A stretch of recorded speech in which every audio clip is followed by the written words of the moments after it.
Hey, it's Soleil, and this is episode 66 of the Orange Pill Investor. Going to do a recap for the week. Rolled all of our calls yesterday, but I did find a good spreadsheet for tracking your cost basis for the wheel strategy. This is only half the wheel strategy, really. I kind of just gave up on selling cash secured puts. I just go for the second half of the wheel and sell covered calls. Um, After my Friday video, some of the stock recovered slightly, so not quite down as much as it was yesterday. But you can see that Robinhood does not take into account what you've sold covered calls for. So this is literally just the price that I purchased the shares for divided by the number of shares I have, 200. And then HUT is, I've been buying additional shares every time we collect some premium. So this one is what I paid divided by 236. But let's take a look at this spreadsheet provided by In the Money, Adam's channel on YouTube. This one worked out perfectly for Mara. It was a little off for HUT, but I think that's just my fault because I'm not buying in increments of 100. I'm kind of buying piecemeal. So this is slightly off, but it's not off enough that it doesn't make this useful. So Robinhood is saying that my cost basis is 2308. However, when you put everything in here, you put that you bought the shares and what price you put, and then you can kind of ignore this P&L too. That's just kind of basically telling you how much money you spent. So since I spent $4,000 on shares, they're telling me that I'm down $4,000, even though these are still worth something. So I don't know what the deal is with this, but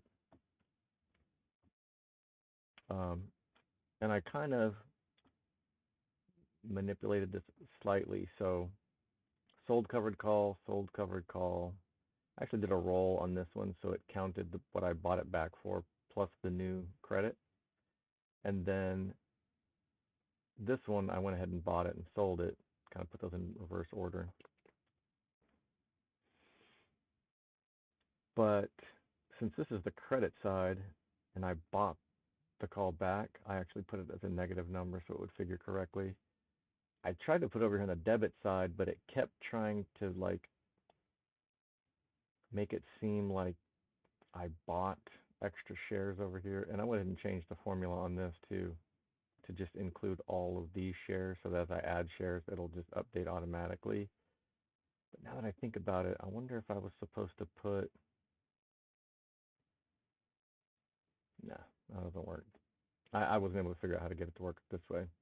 So I put buys as a negative number on the left-hand side, and you can see that this is actually what I ballparked it as well when I took the share price and I was like, okay, $1.86 plus 70 something, 250, it's $1.25 off.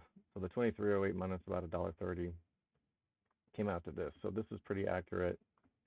And basically what it's telling you is as long as you sell a covered call above 2178, you're not going to lose money, because if the price of Mara recovers from the 18 or whatever the hell it is now up to my strikes, so let's go take a look at the strikes that I put for Mara. It was 22 and 22 and a half. Yeah. So these are safe. So if the price does recover up to 22, I would get all of my value for Mara back, and I would like, what was it, 21.78? I mean, I'd make like 22 cents times 122 bucks on this one, like 72 bucks on this one. And really selling a call for a strike that's below my cost basis really doesn't scare me that much. As I said before, uh, people are afraid of losing money, but if you want to say that a mistake was made, it wouldn't be necessarily, uh, bag holding. Some people, when the price goes down, they just won't even sell covered calls at all because they're just terrified to sell it for less than they paid. But people with stop losses, once they think that they've realized that they made a mistake, they're willing to just cut their losses immediately. And so if you want to say that there was a mistake made, the mistake was buying something for 23 bucks that immediately was going to go down. But that if you're afraid to do that, then you'll just never buy anything because it can always go down. So the fact that this went from 23.08 to down to 19 does not really bother me a bit. I've done this enough that the price of stocks go up and down. And I kind of knew what I was doing because I was starting this challenge as Bitcoin was setting all-time highs. So I knew I was buying these mining stocks. Definitely was not at a discount, which is kind of the point. So you buy this and then you sell a covered call against it and you give yourself a discount. So, I did buy these at a discount. I didn't buy a dip, but I gave myself a dip and I gave myself like a 5% discount off of this by selling covered calls against it. Now, it could have gone against me, like this could have shot up to 30, and then I would have sacrificed a bunch of upside. But this strategy is all about reducing cost basis. So that is the point. Let me just make this to, there we go. So if you sell a call above this number, you'll still make money. And let's take a look at HUT.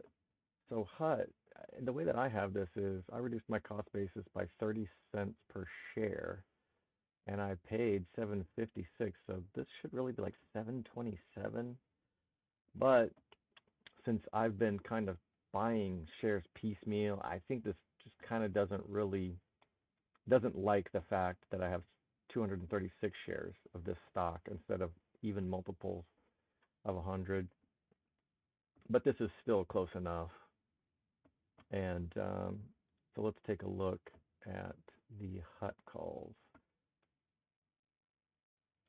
I think as long as we're selling for, so this is, yeah, for me, I'm thinking that this average cost is 751 divided minus 30 cents, so like 721. And I sold the 750.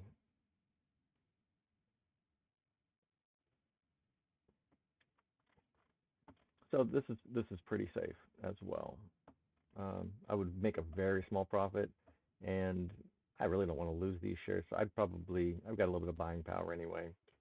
If this went up to 8 or something, and I had to pay 50 bucks to roll this, I would just go ahead and do that. But this isn't even the most exciting thing. So I've watched a couple of videos by these guys named Quant Bros, and I think it was, I need to give credit for who sent me the videos, but he's been hyping MicroStrategy big time, and it's pissing off some of the Bitcoiners. Some of the maxis, they're like real hot about it. They're like, no, just stack sats. And my thing is that investing in MicroStrategy, I mean, sometimes your IRAs, you just can't invest in Bitcoin anyway. So MicroStrategy is the next best thing, and depending on how you look at it, from a pure monetary perspective, might even be superior to Bitcoin because it's leveraged. MicroStrategy actually borrows money to buy more Bitcoin. So the stronger MicroStrategy gets, the more Bitcoin they're going to be able to buy, which makes Bitcoin more valuable, which makes MicroStrategy more valuable, which gives them the ability to buy more Bitcoin. So it's a self-fulfilling prophecy. It's like a positive feedback loop. And the way that they described it in this, it was really called a speculative attack, but that makes it sound, evil or whatever. But basically, a speculative attack, if I understand it correctly, is you borrow money in a weak currency, which is the U.S. dollar, or useless spending device, as I like to call it. And by borrowing from like a central bank or whatever, it actually dilutes the supply even more because they're creating money out of thin air to loan it to you. So when MicroStrategy borrows a bunch of money, they're actually creating dollars, which debases the currency even more. And so then they just pay back the loan in dollars that are worth less than when they borrowed them. And it's just kind of hilarious.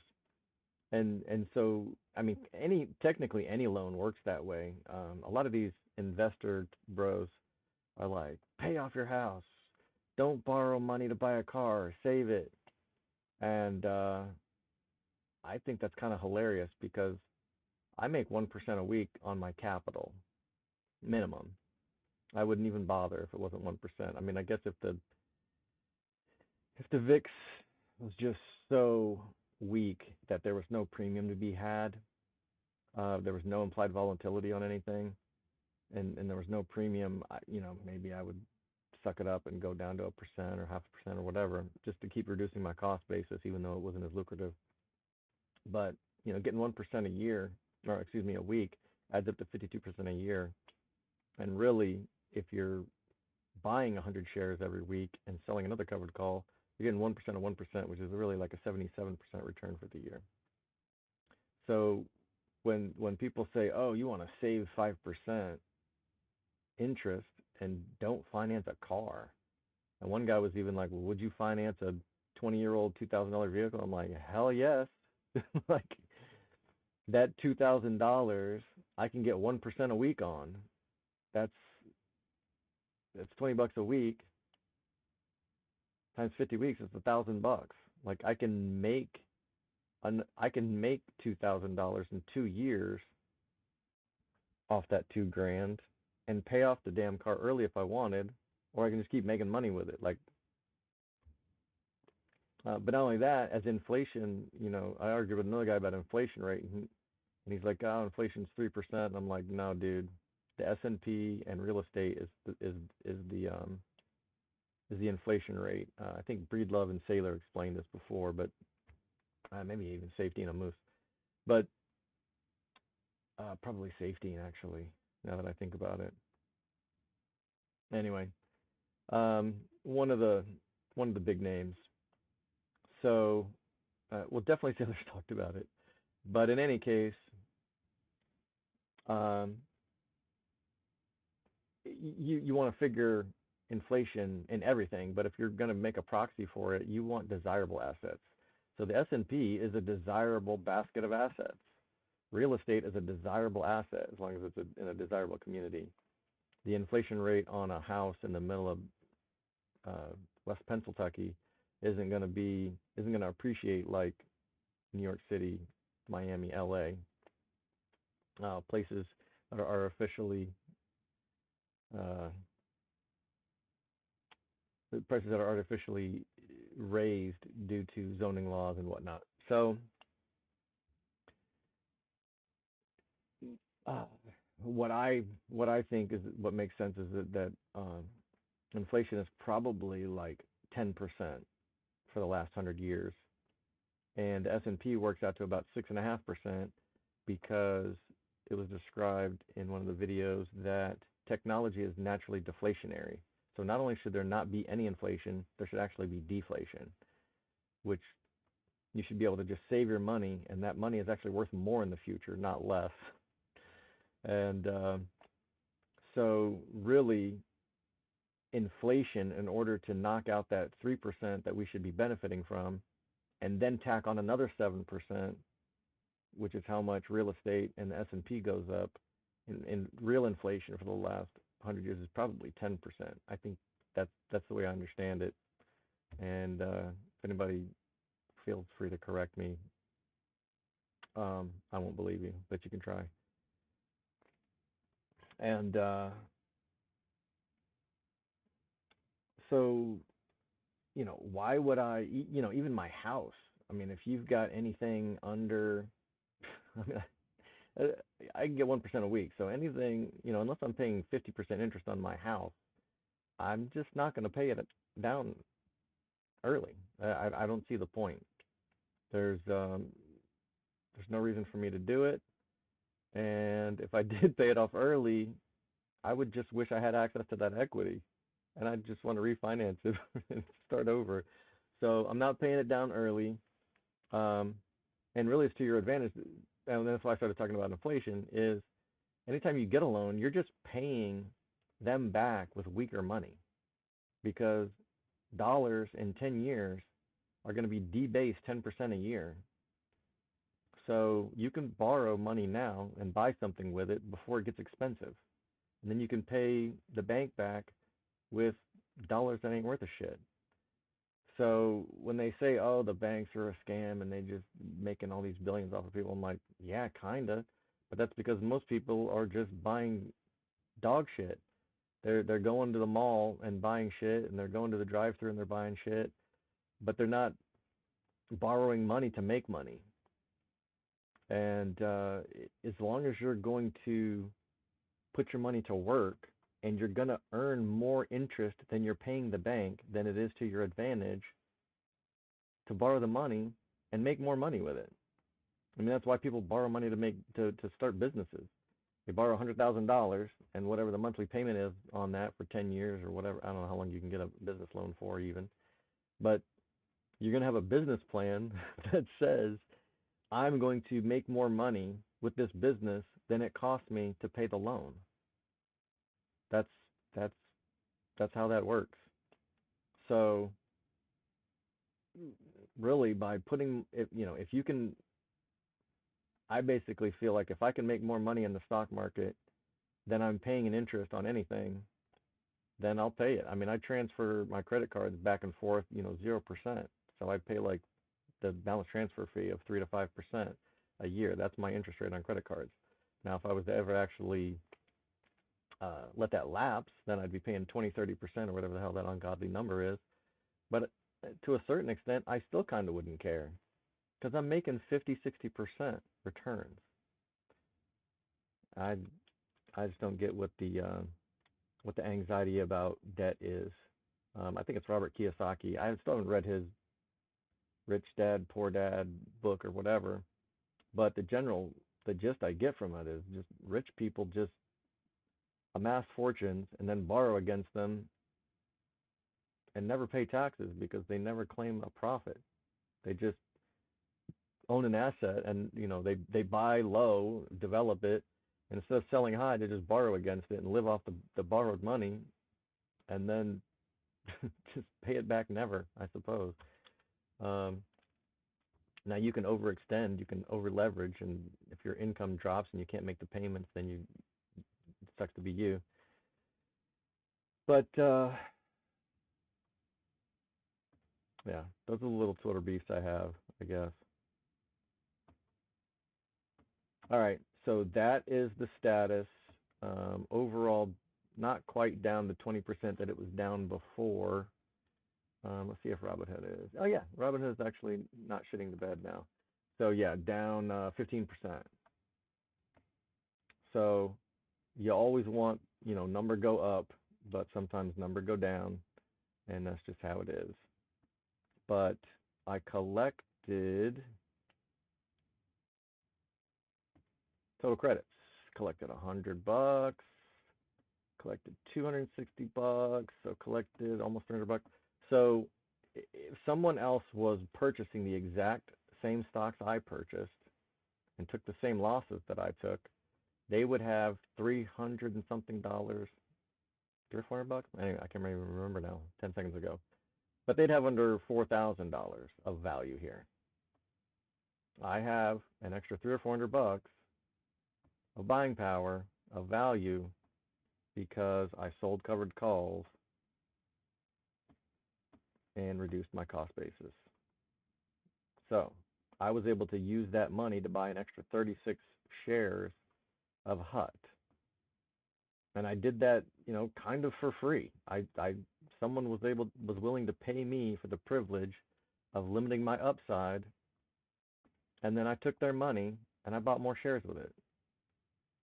So not only would the other person be down 300 or 400 bucks less than me, but they wouldn't have these shares. So when the price rebounds, their price is only going to rebound on 200 shares. My price is going to rebound on 236.